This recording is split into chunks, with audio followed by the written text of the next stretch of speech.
I want to be the best. I want to be the champion. So yeah, in a way, that kind of feels as a failure that I haven't been able to achieve that with Mercedes. But I've tried everything. I've given everything. It just wasn't meant to be.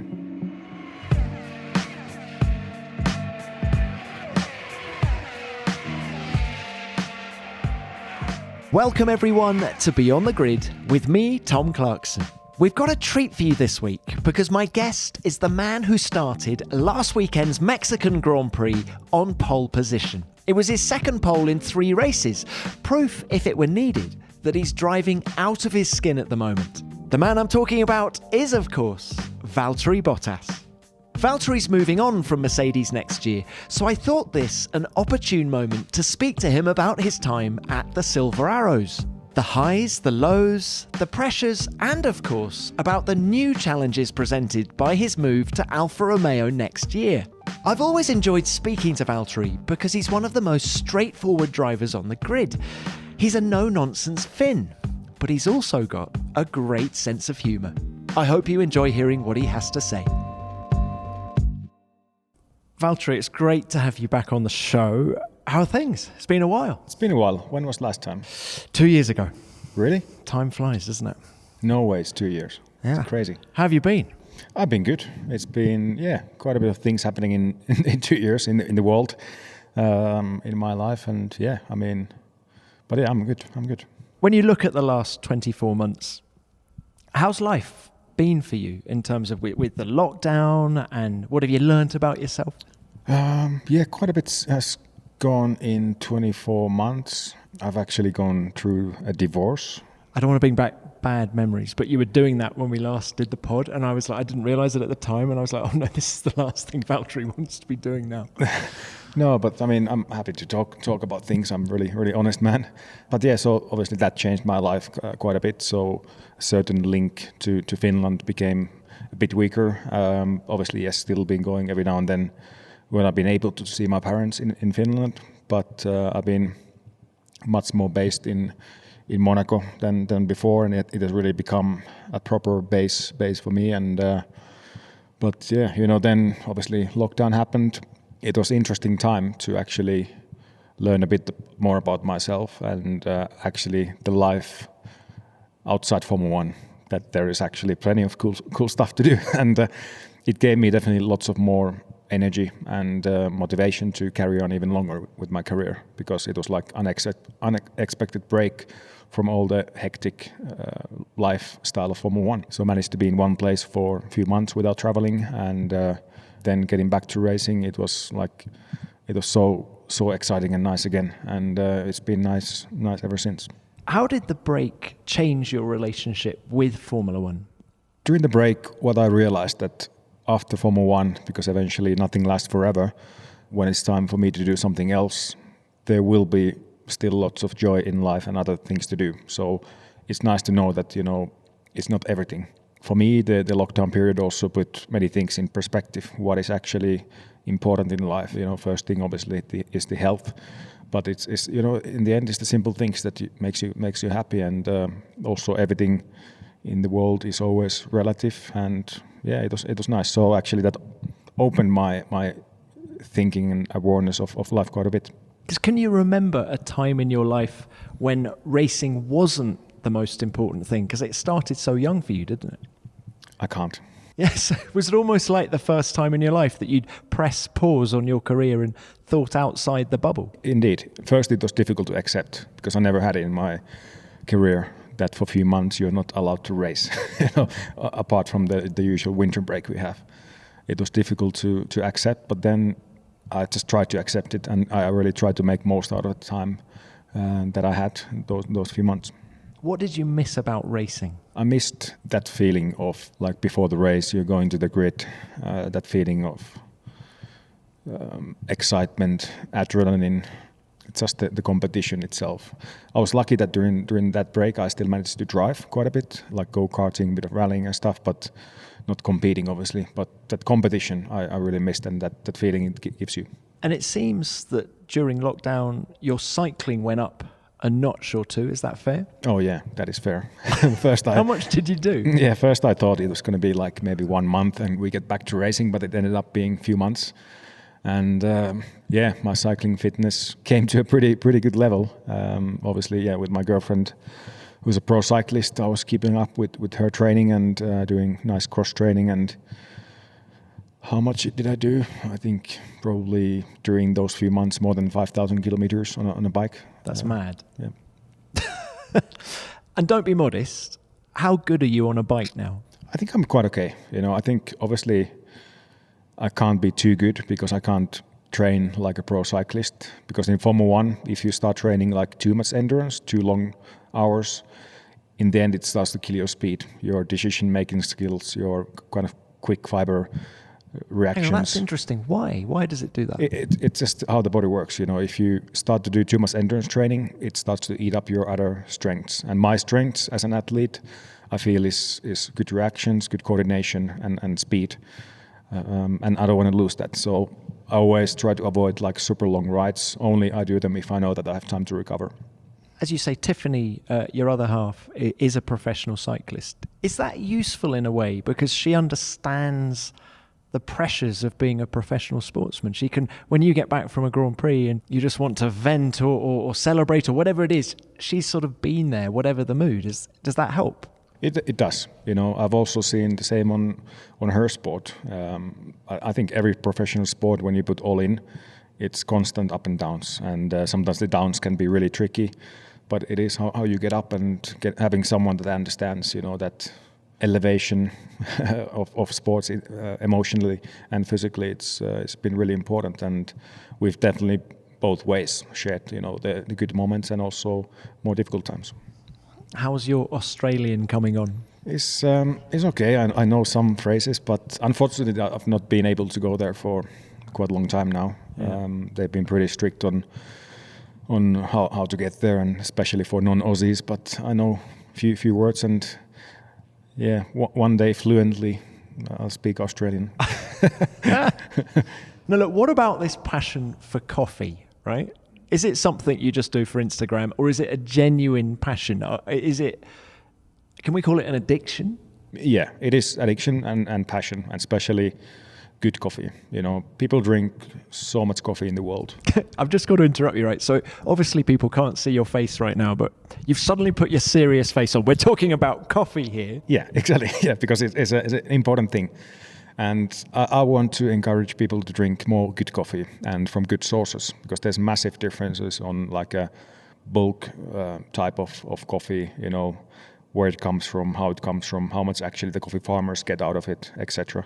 So I'm one of the owners of one coffee roastery in Finland, and we work really directly with the farmers and trying to minimize any middleman taking cuts and so on. And it's great quality coffee, and it's roasted with passion. And for me, it's an important thing.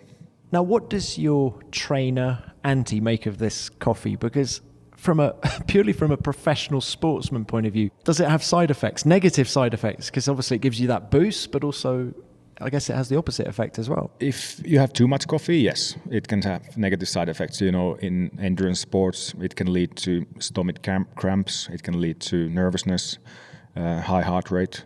But if you can optimize the caffeine intake, there actually is benefits proven in endurance sports and also in terms of your focus. So I always try to find that optimal peak of the caffeine boost before the race start. What, so quick espresso before you go to the grid? For me, what works well is between 100 and 120 milligrams of caffeine before a race, let's say 45 minutes before. That's like the optimal. And I love this story you told me the other day of you being a judge at the Finnish Coffee Championships. How many shots of coffee was it? Did you say 27 shots? I think it could have been 27, yes. Yeah, and the other judges obviously spat it out, but you chose not to. I didn't. It's same like if I go for wine tasting, I don't spit it out. Same with coffee. So, but that was too much. That was too much coffee.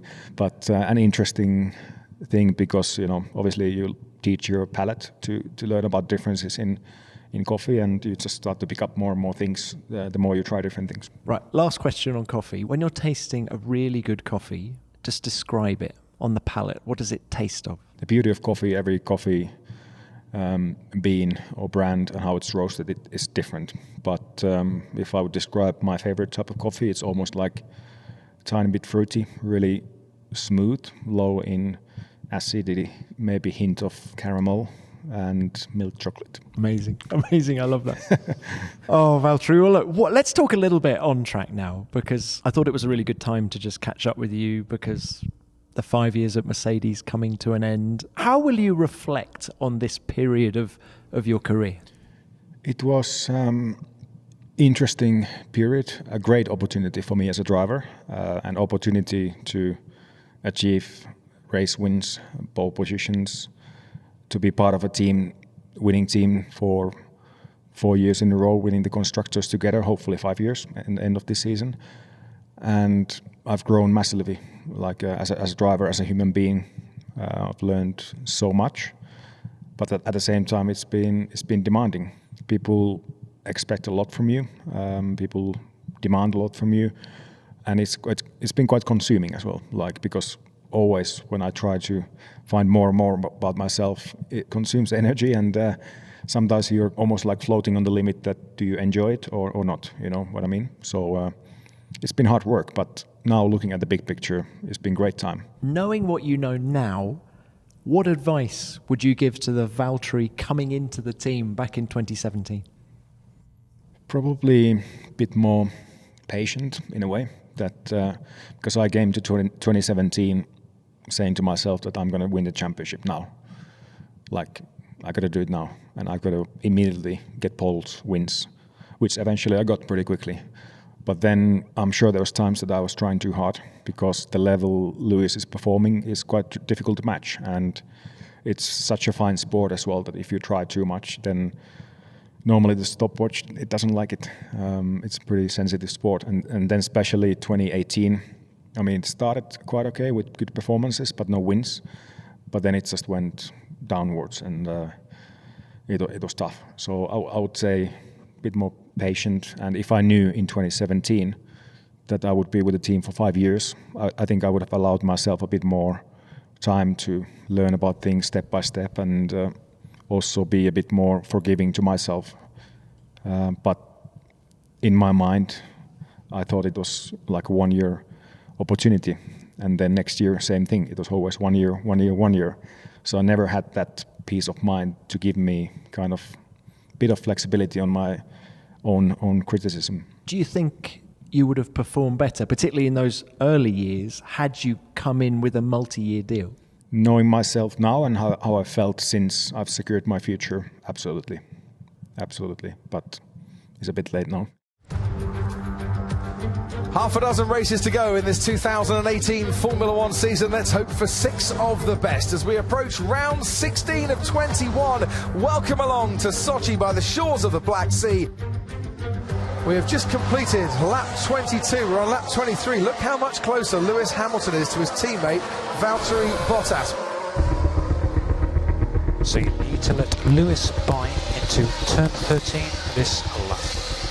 Valtteri Bottas has just let Lewis Hamilton pass. I just saw Toto Wolff's finger loitering on the tactical button. Valtteri, this is Toto. Difficult day for you and difficult day for us. Let's discuss it afterwards when we come together, and we'll explain the things. Let Lewis buy. You touched on 2018 there. How difficult was it to let Lewis through to win the Russian Grand Prix? Because it was a difficult year, and it seems that was the catalyst for things not improving. In hindsight, it looked like that way. Is that how you see it? Yeah, it was tough. You know, obviously, I made a decision. I did it. Although it was like, I don't know what's the description, like biting my own teeth together, and really didn't feel natural and not right because I'm a racer. But I did it for the team. But I also think at that moment I lost certain sense of struggling with words. Like everything just became a bit more tricky after that for the rest of the season, because I realized that okay, my role is now basically just helping, and I couldn't really digest that. And then I think I wasn't in the right mindset for the rest of the year. Overall, do you feel you've been given a fair crack of the whip by Mercedes? I think so, yes. Honestly, I think so. And the thing is, there were some seasons that I started pretty strong. Then there was either bit of unlucky moments or maybe I had a bad race or two. And Lewis always kept performing in a really consistent way all the time. And then once there was a bit of a gap in the points, then obviously the focus starts to shift to the car that is most likely going to win the championship. Is that the thing about Lewis? Is it his consistency that shines brightest of all? I would say the biggest difference between me and Lewis in the recent years was he's always been able to perform at a high level. He rarely had like bad weekends. He obviously had some, but less than me. And it is impressive how he can always be there, no matter which conditions, which track, what life situation, whatever. Once he gets in the car, he always delivers. And what about form? It's a question I do enjoy asking sports people. Do you believe in form? How do you create consistency in your own performance? Yeah, definitely believe in form, and if you kind of get a good run of some races, it's a bit easier to maintain that good energy, and it gives you confidence, and that gives you peace of mind. And once you have peace of mind, then you perform. So absolutely. And yes, there is ways to try and be in that optimal mindset, and it's a lot about your head in the end. It's really a sport that the mental strength is such a big thing, and I think that's quite a big strength of Lewis. It's interesting, isn't it? Because looking from the outside in, so much is made of the physical fitness of you guys, but would you say mental is more important than physical fitness? In the end, all the drivers on the grid, they are very fit physically. They are fit enough to win a race, to be able to perform at a good level. So then, with such a fine margins, in the end, it becomes from the mental strength. We mightn't be thrill-seeking racing drivers like Valtteri, but I'm sure we could all agree that if there was a way to strengthen and protect our data from hackers, we'd all want to know about it, wouldn't we? Well, using the internet without ExpressVPN is like leaving your keys in your car only to come back and find that someone's driven off with it. You'd be mortified that you'd made it so easy for the thieves, wouldn't you? Well, every time you connect to an unencrypted network, any hacker on the same network can gain access to your personal data, your passwords, financial information, the lot. It might surprise you to know that it doesn't take much technical knowledge to hack someone, and your data is valuable to a hacker because they can sell it on. And that's why I use ExpressVPN, because no matter where I am or what device I'm using, I know that my sensitive data is protected. I'm sending this live read from my hotel room in Mexico City, yet I've got no concerns. ExpressVPN creates a super secure encrypted tunnel between my device and the internet, so secure in fact that it would take a hacker with a supercomputer over 1 billion years to get past that encryption. Now that's peace of mind for you, isn't it? And it's so easy to use. All I have to do is fire up the app, click a button, and I'm protected. And you could be too. Secure your online data today by visiting expressvpn.com/grid. That's expressvpn.com/grid, and you can get an extra 3 months free. expressvpn.com/grid. Here in Hockenheim, for Williams, start the celebrations too. A 300th podium in Formula One, and this one belongs to Valtteri Bottas. Second place for him. Amazing. That was fantastic. Beat a Mercedes, fair and square. Unreal. Great drive, Valtteri. P2. Which has been your best season so far? 2014. Really? Back in the Williams days? I think it was the most complete season, I would say. I had good consistency. The whole season I managed to be in a good mindset. I was in a good place mentally. Yeah, I was just able to really focus on the driving and perform. And I think it was the only time so far in my career that I actually knew that I'm probably going to be with the team for next year or two. And I think that helped. But if I compare to 2017, which was my first season with Mercedes, it was pretty good. But like I said, I was harsh on myself and I was expecting more. And 2019, 2020, being second in the Drivers' Championship, they were not bad. I mean, there was in 2019, I would say probably was the best season with Mercedes. I'm really interested in this 2014 best season, because only your second season in Formula One. So pretty inexperienced, really. But in a way, no pressure? Was that one of the reasons, do you think, you performed so well that year? Could be. I don't know. Or maybe, the time just goldens the memories. But Yes. because it was great times, because 2013 was a difficult season with Williams. I only scored points once. And 14, I scored 6 podiums, I believe, with Williams. And there was this hype of actually, being able to compete at the front and getting podiums. And it just carried on from the start of the season to the end in the whole team. But yeah, ask me again in a few years. Maybe I choose one of the Mercedes years, who knows. But I still believe that from that day to today, I've learned so much, and I'm a quicker driver, I'm a better driver, and more complete. But I feel like just there's been many other outside factors that hasn't allowed me to have clean seasons. And also I feel like the luck really hasn't been on my side with Mercedes. Like maybe it just wasn't meant to be, Do you think the Valtteri of today would have won races in 2014? I think I didn't win a race in 14, but if I could go back now to 14, I would be faster. I would be more consistent. Yes, so I feel like I'm a better driver, definitely. Just while we're talking Williams, what was your reaction when the family sold up at the end of last year? I was a bit surprised, but, I don't know all the details. And like in life, and same thing in Formula One, nothing lasts forever. There's always changes in life and sport, and it was time for that. But still I'm happy that they're still carrying the name, really iconic name, and obviously that was a team that gave me the opportunity to come to Formula One.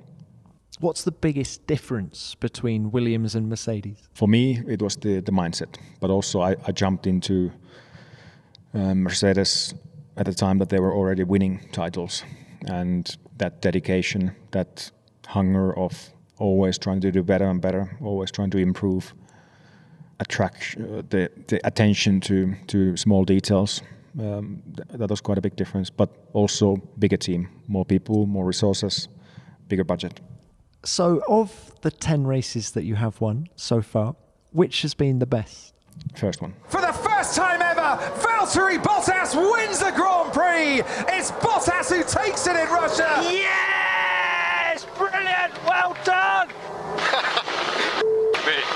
Took quite a while, huh? More than 80 races. You never forget your first start. Okay.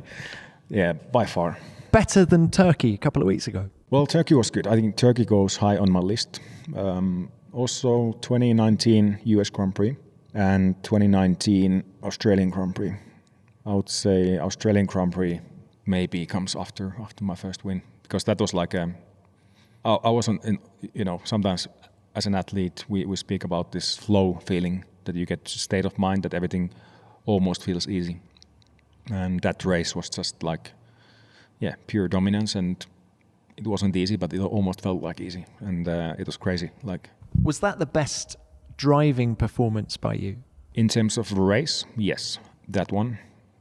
Also, this year in Monza probably was one of my best races, starting from the back, ending up on the podium. In terms of qualifyings, one stands out. It was Barcelona qualifying, maybe 19 again. I think I had a pole by half a second from Lewis. That was a good one. And how proud are you, Valtteri, of the contribution you've made at Mercedes towards all of these Constructors Championships? I'm proud, and now definitely knowing that I'm continuing to another team. I've had time to a little bit reflect every now and then of the situation, because we've achieved some pretty special things together. Now 4 times, hopefully 5th in a row as a constructor champion. And you do need good two drivers for that. And also, if you look at me and Lewis as teammates, if you look at the history of Formula One, the amount of points, wins, podiums we've got together, for me it's hard to try and name a better team. So I'm definitely proud. And the main thing is that I know that I've given everything. Like I can look in the mirror and say that I tried. I gave it everything I had. That's all I can do. Does it eat away at you that you haven't won the World Championship? For sure, yes, because that's ultimately since a kid. It's the your goal, your dream, and it has been always really, really strong in my mind as a goal, and it's been a force that has kept me working hard. It's like every day, whatever I do for the sport, it's because of that. I want to be the best. I want to be the champion. So yeah, in a way, that kind of feels as a failure that I haven't been able to achieve that with Mercedes. But as I said earlier, on the other hand, I've tried everything I could have. I've given everything. So it just wasn't meant to be, at least for now. My career still goes on, and in this crazy sport of Formula One, you just never know what happens next. Clearly, you're a team player. Had you been less of a team player, do you think you might be world champion? Do you think that's played against you? Only if I knew the answer to that. If there's something I would have done different, how it would have impacted. All I know that if I hadn't been such a team player, there would have been more tension in the team. That would mean less cooperation between me and Lewis. That would mean in long term not as good performance as a team as we have now. Because if there's harmony, if we can work together, then we're playing for long term, for the best interest for the team. We can develop the car together. We can discuss things openly. I always try to think about that. Plus, there's been always this factor that I've been always on 1-year contract, and if I start playing around, what happens then? Also, not having the knowledge of the future and what happens if I start not to listen to the team or team orders, etc. It's been always a factor as well. It's interesting, this 1-year contract. And I look back to 2019, great season for you, second in the World Championship, 4 wins. Yet even that was stressful, because I remember we went into the summer break and has Valtteri got the drive for next year? Esteban Ocon was being linked to it. It must have been hard. Yeah, you obviously try to convince yourself that it's not affecting, and you try to block any negative thoughts. But when there's a lot of noise, which can happen in Formula One, for sure it's not helping. And there is a distraction, but you try to minimize the distraction. So I think there's been a few times I've not been really in an easy situation with the contracts and with extra just talk and noise. And when you negotiate with Toto Wolff and you explain how a multi-year contract would benefit you, what did he say? Toto thinks that pressure is good for me. He's obviously known me for a long time. I agree, pressure for a certain length of time is good, and it can get more out of you. But if you have pressure contractually for 9 years of your Formula One career, year by year, it starts to eat you from inside, So, I think it's Toto saying pressure makes diamonds. I think in a way it's true, but there's also a limit. There's a limit how long can you maintain that for your own well-being. What's it like to negotiate with Toto? He's tough. He's such a good and talented businessman. He knows the way to talk and the strings to pull, and it's his job. He's really, really talented on that. But at the same time, we've always agreed everything in really good faith. And because to me, he's a friend as well. I've known him for such a long time that, for sure in negotiations, he always gets the upper hand, no matter who's on the other side of the table.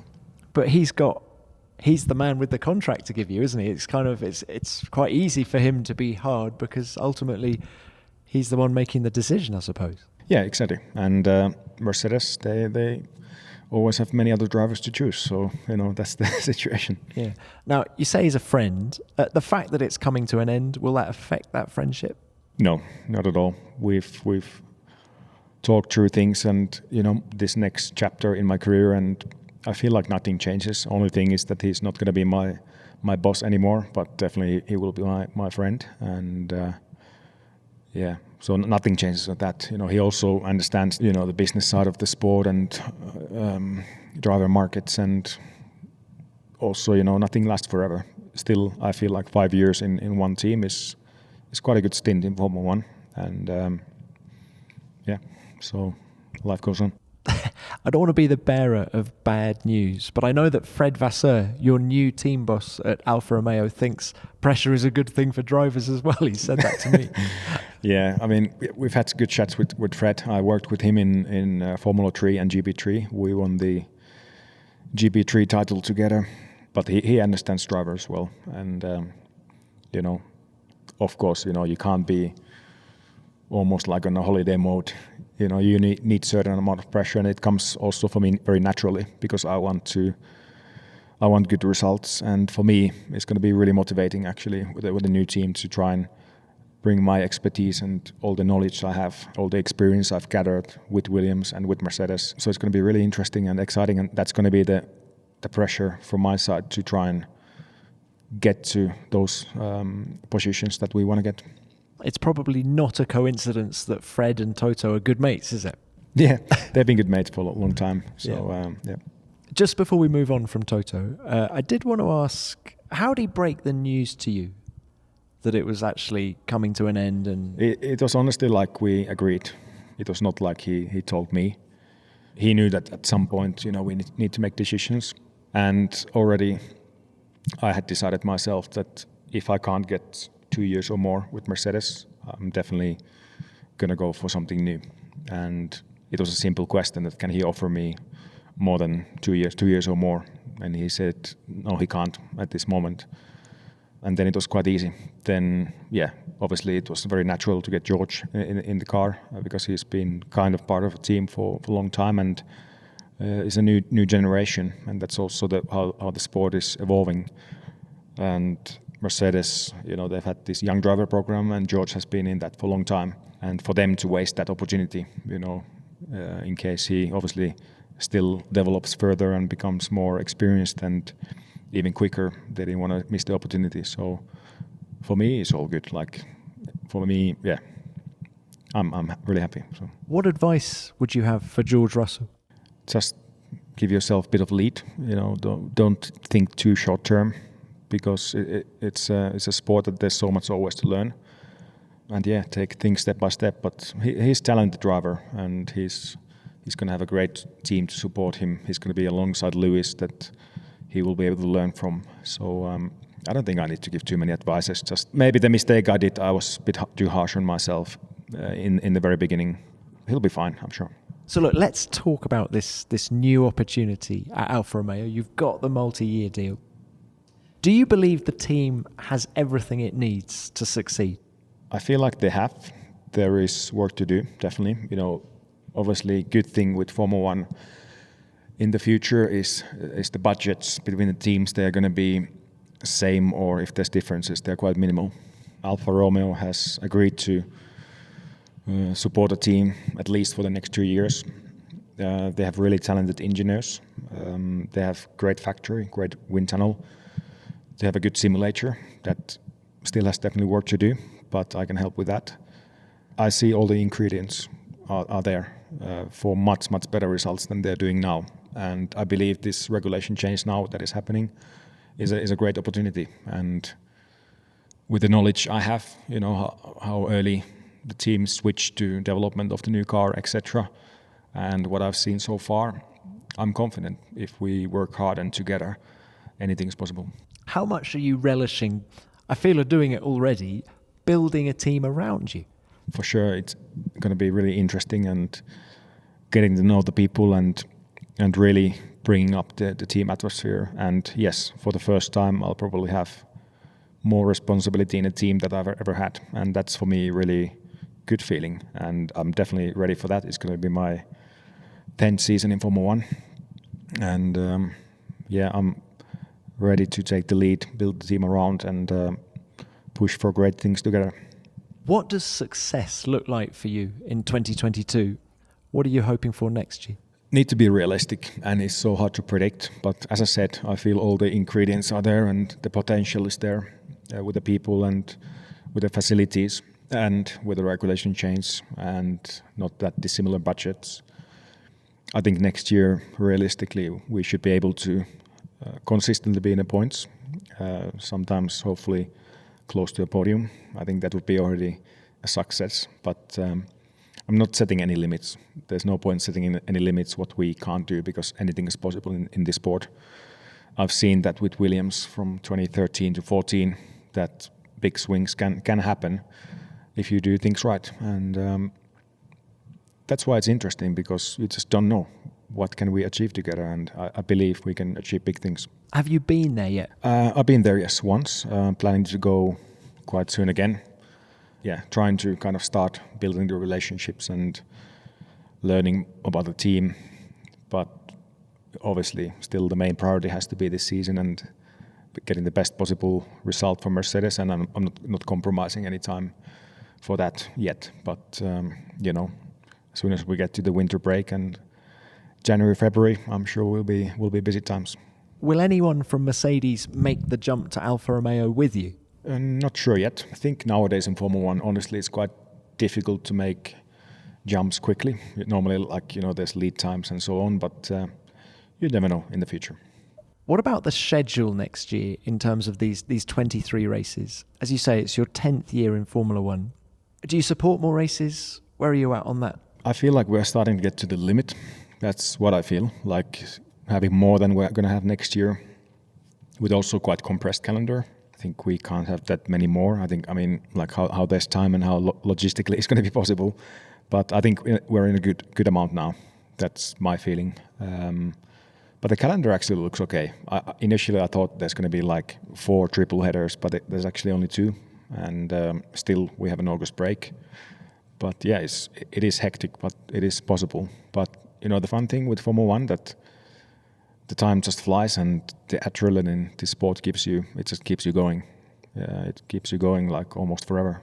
And when you're moving to a new team, is it a case of the more races, the better? As you get to know the car better, get to know the engineers better? In my situation and for us as a team, probably yes. But it's also the same for everyone. With a new car, you do want the maximum mileage and experience, but I think it's a good opportunity for us. And Valtteri, you said that you want to keep focused on these last races with Mercedes.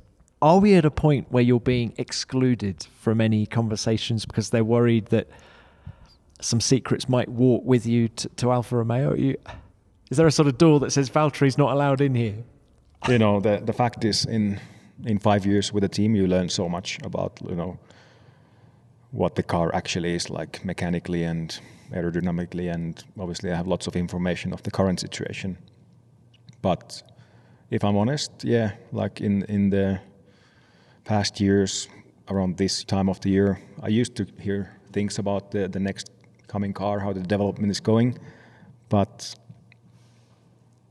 for maybe a month or so, I haven't heard a single thing about next year's car. Funny that. It's not a coincidence. On the topic of sort of Mercedes and the fact that you've only been using a Mercedes engine in Formula One, were there any... Also Renault, 2013. It was a Renault V8. at Williams in 2013. Yep. Of course it was. But almost, yeah. But almost. But were there any options to stay with a Mercedes-powered team next year? Yeah, yes, there was. There was an option. Yeah, for me, I think realistically, for long term, at that point, with not so many options, it was either Williams or Alfa Romeo.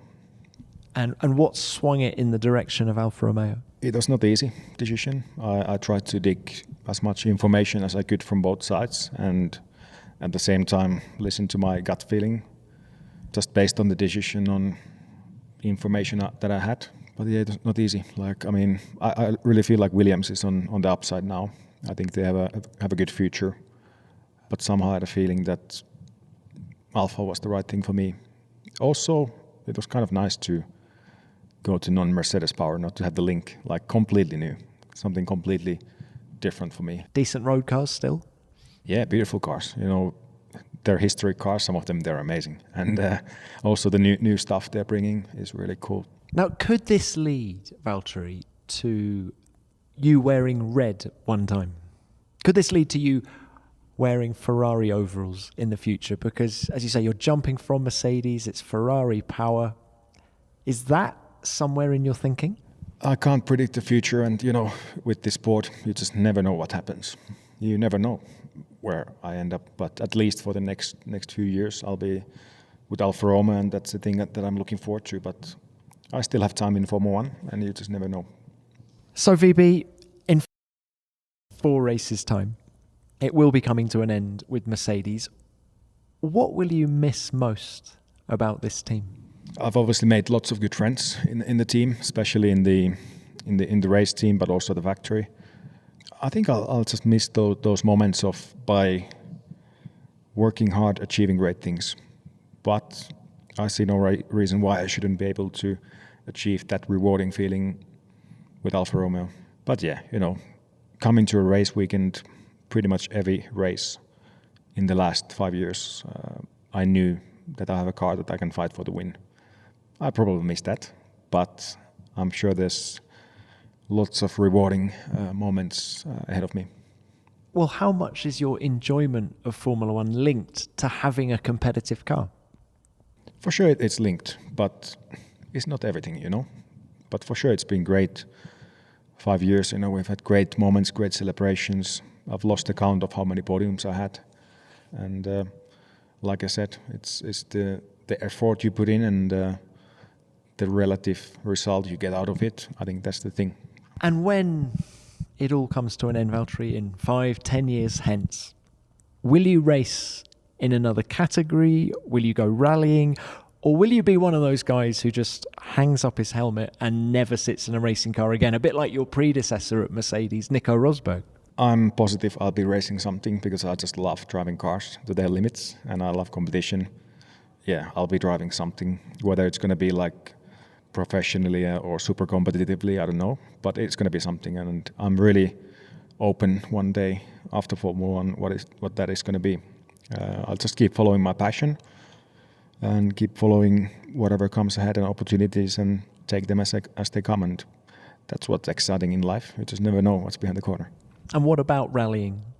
Rallying, definitely one option, no doubt. I really enjoy it. Hey, you won a rally down at Paul Ricard, wasn't it, about a year ago? Yeah, that's correct. But I'm also realistic, like jumping into example WRC against guys that have done it years and years and years, some even since they were a kid, is not easy, Nah, you're a Finn. Finns can do rallying. Yeah. It's been proven. Yeah. But I mean, let's see. Like I said, I'll keep following my passion until the very end. Valtteri, I've got to say, I've got this feeling that you and I are about to become rivals. It's not rivalry. Is there any truth to the rumour that you're going podcasting? There will be some podcasts coming about me, a little bit like this, but I think unfortunately most of it's going to be in Finnish, but... No, that's not unfortunately at all. So it's in Finnish, is it? Okay. Yeah. Phew, massive sigh of relief on this side of the mic. When's that, this winter? Hopefully by the end of the season or year, the first episodes will come out, but working on it. And will you be back in Finland to record them, or...?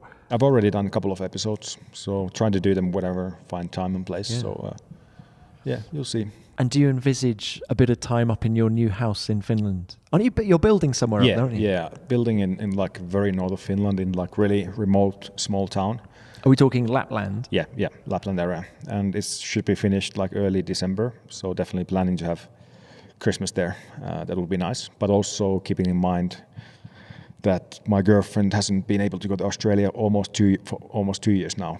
Haven't seen her family for almost 2 years, and that has to be the priority. If I can get access with her, then it's going to be down under, but if not, then it's going to be probably Lapland. Have you enjoyed the whole process of building the house? Did you get involved with the architects? Yes, indeed. We gave the ideas, and we've been part of it planning, and especially with the interiors and stuff. And it's an exciting project, and I think it tells something about me that in the house there's only one bedroom, so I like privacy. I don't have to have too many guests, so it's really for just me and my girlfriend or me and my family. Brilliant. It's such a beautiful part of the world. I've been up to Kittilä. Yeah. Is it near there? Or? It's still 3-hour drive north from Kittilä. So it can't get much further north. You can. Yeah. The nights are very long. In the wintertime, yes, but opposite in the summer, the days are endless. Well, Valtteri, just good luck with everything. Thanks for coming on the pod again. It's a really exciting time, isn't it? Thank you. Just with everything you're planning next year, and off track and on track as well. Thank you very much. My pleasure. Good luck. Cheers.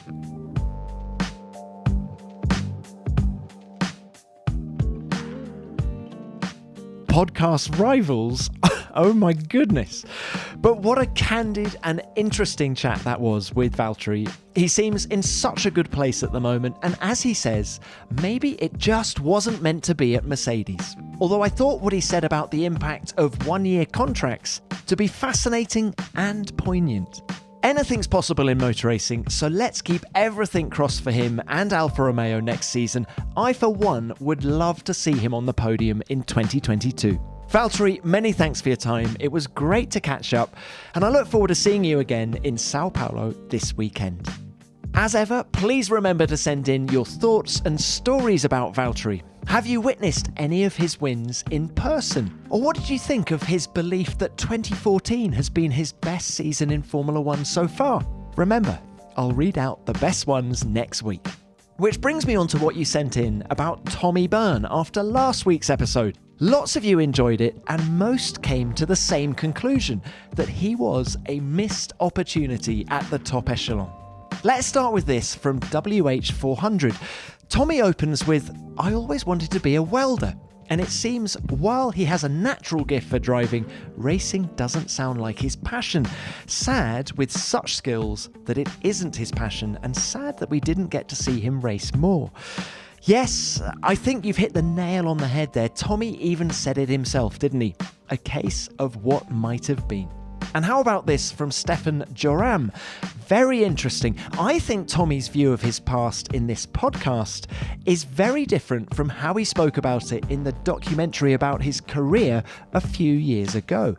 Well, thanks for getting in touch, Stefan. And I think I agree with you. He was more introspective than I was expecting. And let's hear from Merlin next. Great listen, Tom. I met Tommy at his movie premiere in his hometown of Dundalk a few years ago. Nice fella. I'd say he'd be some crack on a night out.